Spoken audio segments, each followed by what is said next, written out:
Alcohol. We know it's not improving our health and fitness, despite what some headlines say, but should we completely abstain? On episode 721 of the 40 Plus Fitness Podcast, we meet Chris Najera and discuss his book, The Hard Truth, Stopping Alcohol. Welcome to the 40 Plus Fitness Podcast, the largest and longest running health and fitness podcast dedicated to people over 40. Whether you're looking to lose weight, get stronger, or improve your health and age better, this podcast is for you. I'm your host, Coach Allan, an online health and fitness coach and author of The Wellness Roadmap. Each week, we dive into practical tips, expert advice, and inspiring stories to help you take control of your health and fitness. If you're ready to look, feel, and perform your best, no matter your age, this podcast is the perfect place to start. Let's get you on the path to a healthier, fitter, and more energetic version of yourself. I hope you'll join us each week, and together we can unlock your full potential.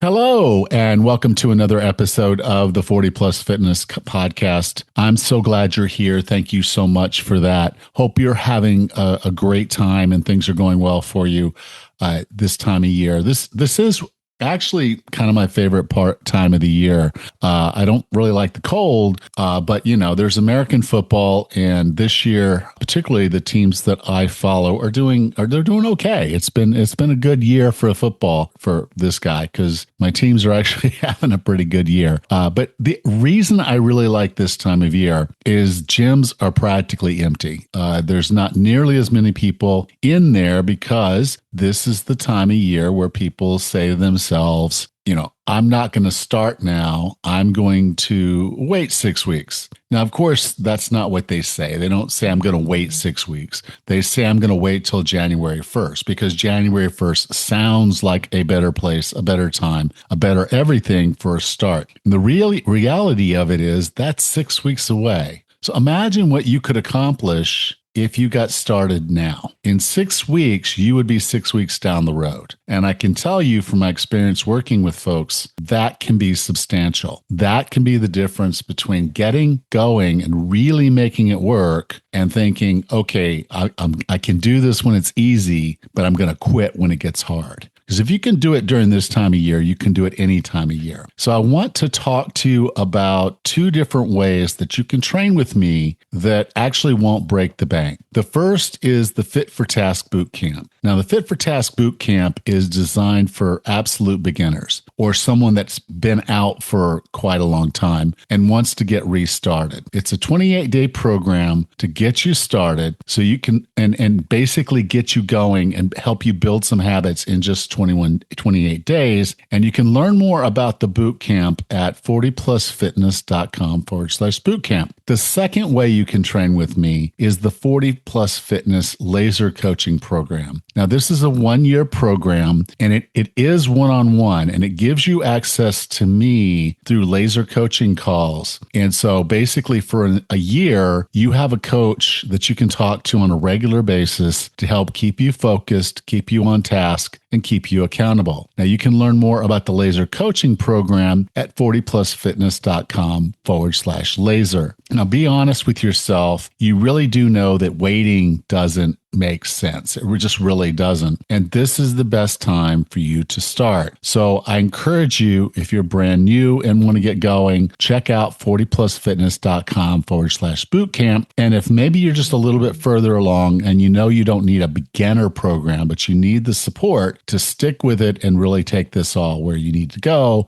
to 40plusfitness.com/laser. Again, that's 40plusfitness.com/bootcamp or 40plusfitness.com/laser. Go check it out today. Our guest today is a sober coach, speaker, and author. After 35 years of drinking, he found freedom and now helps others do the same. His book blends powerful truth with real data, challenging what we've all been told about alcohol. Whether you're sober curious, or just tired of the lies, his mission is simple: help one person at a time reclaim their life and learn the hard truth and alcohol's lies. With no further ado, here's Chris Najera.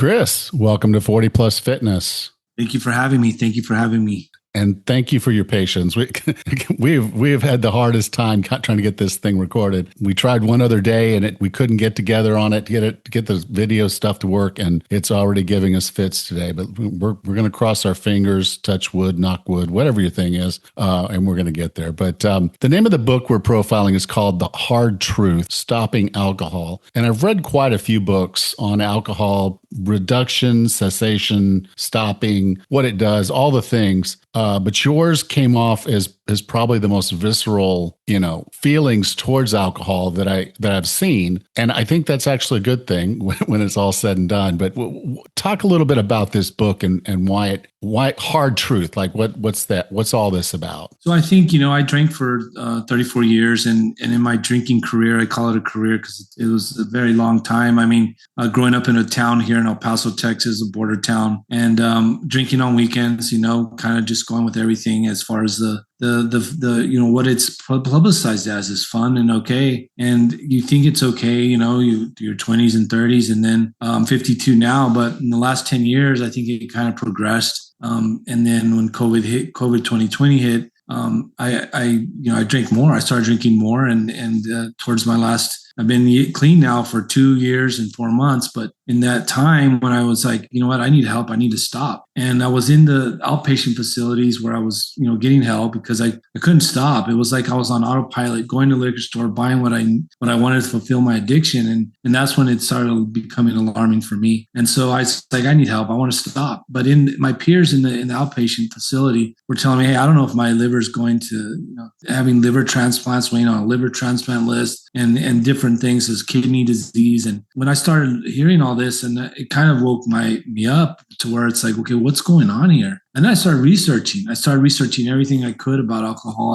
And I found out things I didn't know that nobody talks about, nobody ever knew. And so I wanted to put it in a book and really make it something that everybody needs to start talking about. And it's a big concern. And that's why I created The Hard Truth: Stopping Alcohol. Now, you use the term hijack in the book. And now, and so that's an important word. We can't discount how important that word is. What is alcohol doing to hijack us, or who is hijacking us? I didn't know, it's in chapter 2 of the book, and I really dive into how alcohol works to the serotonin, dopamine, GABA receptors, which is the euphoria, the excitement, the areas of the brain that are fueled by excitement and joy. And so alcohol tends to mimic that. And when it mimics that, it actually depletes the dopamine areas of your brain and the GABA receptors. And it's almost as if you start depleting it to the point where you become addicted. I didn't realize how addicting it was till you start doing the research. But it's a hijack. It hijacks those areas of your brain to where it mimics it, and it believes that and it thinks it needs it like water and food. And that's what's scary, is it's very highly addictive. People think, oh, I just drink occasionally. I drink here and there. Well, you program yourself. We're adaptable beings, but we start programming ourselves to be able to drink on a regular basis. And it's the hijack. And it's all detailed in the book for sure. Now, in the book, you went through quite a few consequences of alcohol. And I think most people would say, okay, yeah, if you drink and drive, there's consequences, but there's some real deep physical consequences to alcohol consumption. Well, and again, that's really what sparked the book. I mean, The Hard Truth: Stopping It, and The Hard Truth revealing all the hard facts that nobody ever talks about. I ask everybody, and it was over 100 people already by now. But when I start talking about the book, and I say, do you know how many people actually alcohol causes alcohol-related deaths around the world each year? And everybody kind of looks at me like, no, it's probably a lot, but I mean, maybe I don't know. 500,000, 300. I go, it's 3 million people every single year that die from alcohol-related causes. And when I start, after everybody I've asked doesn't even know about this, that's telling me that nobody knows. And these are World Health Organization numbers. These are actual factual numbers that nobody, talks about. It's linked to 7 fatal cancers. It's linked to different cancers. And these are all things that I start researching and finding out. And everybody puts their blinders up. They kind of keep quiet about it, because it's been grandfathered in. They say alcohol, if it was introduced today, the FDA would not approve it, and it would be an illegal drug. That's scary. Yeah, it's interesting to me because sometimes science isn't science, and I know a lot of people are like, well, you got to believe the science. And so there's always scientists or somebody out there that wants to prove that, 2 glasses of wine a day are actually not bad for you. And, they'll even point to, well, the Mediterranean diet, they have wine with their meals. And so they like to point to evidence that it's not dangerous to kind of justify its existence versus the other way around, which is what you did, which is going out there and saying, okay, how many people are losing their lives, be it cancers or other alcohol-related things that shouldn't be happening if we were thinking about what alcohol really is. Yeah, and what you're referring to, and I believe I have that in the book too. It's called the French paradox, which states that alcohol is can help your cardiovascular system. Which come to find now, after research, no amount of alcohol is safe. And this is research recently that has been published through the World Health Organizations. You can Google it and you can look it up, and it's right there that no amount of alcohol is safe. And that's what people, like I say, it's a $1 trillion industry. It gets fueled through marketing, with celebrity endorsements. It's in songs, it's in movies, it's everywhere. It's in every corner. It's in every restaurant. Most restaurants have it, and so you got to understand that it's been grandfathered in. But again, the French paradox saying that it was a couple glasses of wine is good for you. That's false. That has been proven, and it has been released, but nobody talks about it again. And it's no amount of alcohol is safe for human consumption. And that is really bizarre that the media wouldn't talk about this, because you'd think this would be the biggest story.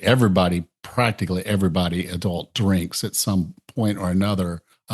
Some don't, but if you looked at it, the vast majority of people do. And it's become a very big part of our social system. If we're going to have a good time, there's going to be drinks involved. If we're going to have a celebration, there's typically going to be alcohol involved. And I know at one point I did this. I was in my practice. I like to do these challenges, like 30-day challenges, 28-day challenges. And I did one on not drinking. Yeah. And I'm like, let's just, go dry for the month. And it was a challenge. And so all of our friends knew that I had launched this challenge. And so we went to dinner, and they were all just acting so bizarre because they didn't want to drink in front of me, because they knew I was doing an alcohol challenge. Yeah. And I had to literally tell them, I'm like, don't change your behavior because of me. But it did create an awkward situation. And I think that's one of the other concerns or issues that people would have is,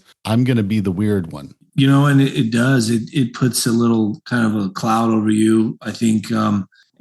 And I tell people this, I say, it's a self-respect. You do it out of self-respect, and people do look down on it in a way because, everybody drinks, everybody thinks it's okay. Everybody looks like at alcohol and like I say, turn the other way where, okay, yeah, my uncle, he drinks a lot. Oh yeah. But it's affecting, I talk to people, and when I start talking to them, they're like, yeah, I got divorced because of my wife's drinking, or my cousin got this because of his alcohol. He's got 3 DWIs, and I had a close friend that passed away. It's getting closer to home as I got older. But one friend of mine, one night in his late 20s, 30s, driving down after drinking in a bar, killed 2 people, and now he's in jail for the rest of his life. So, it happens. And the more you start talking to people, the more you start realizing that it is affecting a lot of people, but nobody talks about it again. And that's where, I wanted to really get it out there, and you got to do it for self-respect. And like you say, people may look down on you, but you're doing it for yourself and to feel better. And you find the best version of yourself. I'm 2 years now, and I'm getting so much done. I wrote a book, for God's sake. People tell me they look at me and they're like, dude, you're an author? You're a published author. I'm like, it dawns on me at that point. I'm like, I would have never done this. Even drinking like weekends, it destroys the first part of your week when you drink weekends, and Sundays watching football and all that stuff. And, but I think it never leaves you. It kind of stays there, and you just have to know that, hey, I'm doing this for me. I'm doing this for a little bit of self-respect and work to live my best life, work to live the best life I have left. We think life is an inexhaustible well, as Brandon Lee says, and it's in my book. I talk about that, but we only have a short time on this earth, and you got to find a purpose and live your best life. And for me, it was stopping alcohol, and I'm feeling great. I'm living my best life sober. Yeah, I think that's something that you hit on right there that's really, really important is that a lot of people, I believe, if you haven't lost your wife and your house and your dog and your truck and everything, then you really didn't have a drinking problem. But if you're not accomplishing the things that you were put on this planet to do, you have a drinking problem. It's keeping you from being who you can be. It's a problem. It does. It hinders your ability. I mean, waking up, if you go out to, stay out late and then the next day, and especially if you have kids, you're losing that precious time with your family and your kids. And sometimes, like, I had one buddy, he's like, yeah, because part of my book, I have this area where it's in the 30-day roadmap to taking a break, where my buddy says, I tried it and I started writing that there's one part in the first week where you write a letter to yourself. And you write a letter to yourself as your best friend. He's like, I started writing and realizing that I would be hungover on a Saturday when my kids wanted to play with me. And it woke me up in that sense where, wow, this thing is affecting my way that I didn't even know. So it does in different areas of life. It affects everybody if you drink regularly. Okay. So yeah, in the book, you did have a protocol, a 30-day alcohol break. Could you kind of walk us through how that works? So when I was in my inpatient, I was an outpatient program, and it was every day. And I started, learning a lot of different things. And I took a lot of the stuff I learned in my 30 days in my outpatient that really impacted me the most. And talking to doctors and talking to different people, and what I felt really was impactful and really made an impact on me, I put it in my book. And I put it in there to a point where it's really user friendly. The first week, you get rid of all your alcohol. You start the 5 most important things in your life, and you're going to stop for those 30 days. You're going to stop, whether it's your family, your children, your job, whatever you want to accomplish in those next 30 days. But it's really to get you understand your relationship with alcohol and to just take a break and reflect, do some reflecting on what alcohol has done in your life. And at the end of those 30 days, you have that choice. And I call it, the next chapter would be the crossroads, where you're at the crossroads. And now you say, okay, I've learned all this stuff in the 30 days. Now what's next? Do I want to continue and go back drinking when I've learned all these things that can help benefit my life, live my best life, do all the great things in my life that I didn't think I was going to be able to do? And now I can have a chance to stop that nonsense and get on track and follow this path and live a better life. And that's why it's why it's called the 30-day roadmap to stopping alcohol. So let's talk a little bit about after, because I think you hit on something pretty heady there. Of after the 30 days, now you're at a crossroads. Now there's a decision to be made, because you won, you accomplished the challenge. You did the thing. But are you going to go back? And you said something earlier. You said 2 years and 4 months. Yeah. Okay. And what that tells me is that this is not a 30-day project. It's a lifetime project. It's really not. I mean, I do the 30 days so that you can have a reflection and see how alcohol's affecting your life and what it's playing in your life, the roles it's playing. And then at the end, you have that crossroads. And the crossroads is like, okay, which way do I want to go? And really, when you start breaking it down and the 30 days and once you get to that point and you can say, like, I found that I want to really live the best version of myself. And when I can live the best version of myself, that's stopping alcohol. And that's why I really hope that in my book, I really put all the facts, everything you would need to know to stop, There's even phone numbers for health, like AA groups online. And it's really not limited to just AA, but it's really, I kind of created an all one-stop shop for anybody that wants to take, stop and really. And so I think at the end of the day, I kind of talk about, the transition, and then, you go into the crossroads. The transition is the next chapter after that. And that's transition where, I talk about, all these things that, okay, alcohol did this, I thought it was going to make me happy, but it only made me sad. I thought it was going to create joy in my life, but it only create misery. I list all these things in the beginning of that chapter. And you're just like, whoa, when you start reading that, you start realizing like, okay, I really don't want to be going back to drinking. And that's why I hope it does for people is realize that, hey, I don't want to go down this anymore. Now, you said something earlier. I didn't put this on our list of questions. So if you need some time to think about it, I fully understand. But if alcohol is affecting our brain, meaning the dopamine, serotonin, and GABA receptors, and it's causing that kind of change, for some people, just like quitting is dangerous in a sense. Big time.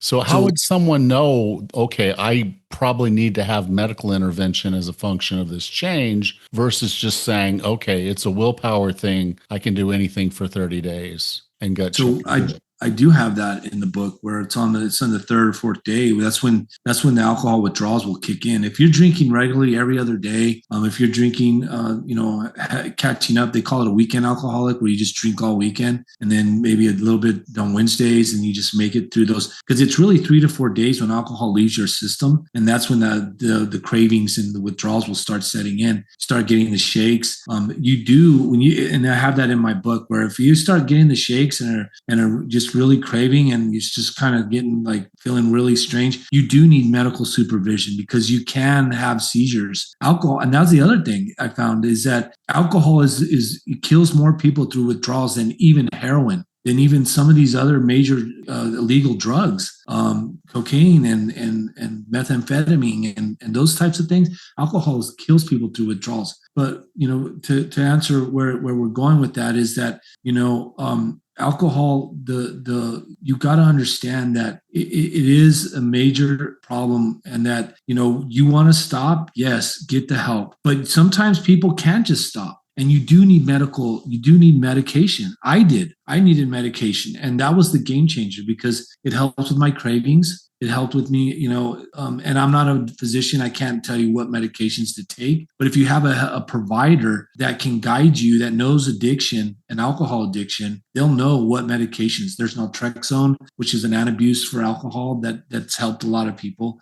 There's bupropion, buspropion. Those are all dopamine type of things that affect that area of your brain that can curb those addictions. And I had to have it, because I couldn't stop. And I was on autopilot, going to the liquor store. And that's what really scared the heck out of me, is like, why am I going? I don't even want to drink, but it's like your mind takes over. It's like you're hijacked. You become this zombie where you're going like water or food. You think you need it and you don't need it. But that's when I was like, no, this has to stop. And so you do need, if you're at that point and say you're taking the 30-day, from my book, or trying to stop, and you keep going back and the cravings are there, you do need probably some medication to kind of balance the imbalance that you have in your mind, and it'll help you. It gets you through those little episodes, and it helped me. And I don't take the medication like the first year. I was like, the first year is when I really needed it, and then I tapered off. I stopped one of them that was prescribed to me from a physician, the health provider, and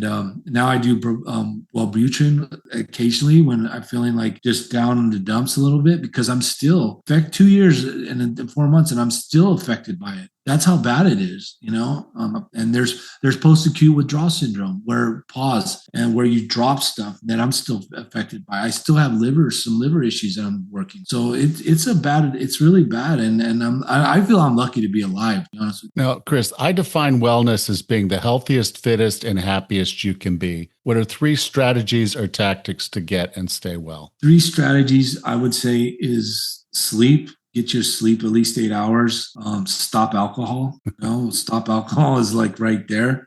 Get that out of your life because you're gonna find the best version of yourself. And try to eat healthy. Lean. Stay away from oil. The avocado is a good oil. The olive, Ovi, the whole olive oil.